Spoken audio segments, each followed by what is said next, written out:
Scene 1, Apple, take 1. Scene 1, Apple, take 1.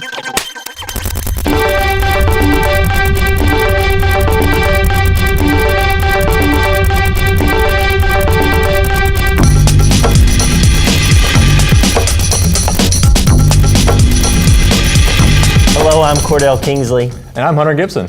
Hunter, how are you doing today? I'm doing all right, man. How about you? I've been pretty good. All righty. Supposedly, enrollment is slightly down on campus, but you wouldn't be able to tell by the parking lots. Getting to campus and finding a place to park takes patience and planning. Some students shared their ideas with us about how to find a spot. We could have more parking. I don't really get here early, I just walk a little extra.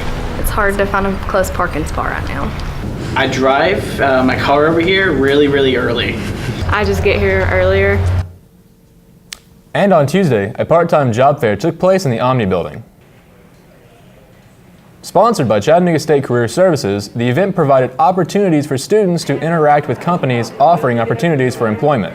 If you missed out on the job fair and are still looking, check in with the Career Services offices in the Student Center.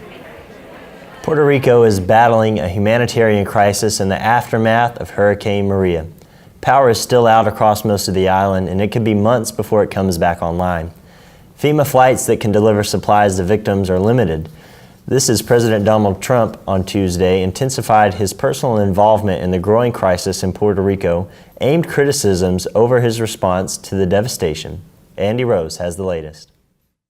Well, I wasn't preoccupied with the NFL, and I've heard that before about was I preoccupied? Not at all. Not at all. I have plenty of time on my hands. All I do is work. Amidst growing criticism over his administration's response to hurricane-ravaged Puerto Rico, President Trump announced he will be visiting the U.S. territory to survey the damage. I'm going to Puerto Rico on Tuesday. But Trump tweeted repeatedly over the weekend about a growing protest by NFL players and owners, leading some to question if he was distracted from more pressing issues, including an increasingly dire situation for the over 3 million Americans who call Puerto Rico home, something Trump dismissed. I grew up in New York, so I know many people from Puerto Rico. I know many Puerto Ricans, and these are great people, and we have to help them. It's been nearly a week since Hurricane Maria slammed into Puerto Rico, causing utter devastation, and things haven't gotten much better. Electricity across the island is mostly out, forcing hospitals to run off emergency generators. Food, water, and medicine are in short supply.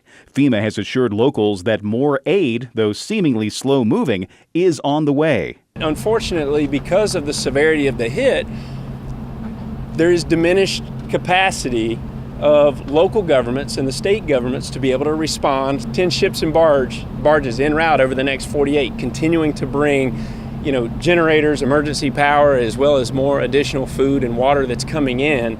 I'm Andy Rose reporting. Hunter, there sure has been a lot of hurricanes. It's been crazy, so that means we have to check the weather. That's right. All right, off to Jacob Shroom with the weather.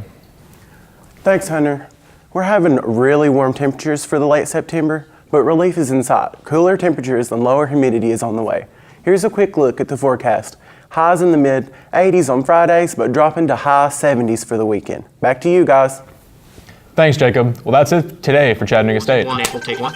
Be sure to check us out online and at the Wall TV in the amphitheaters. Have a great day.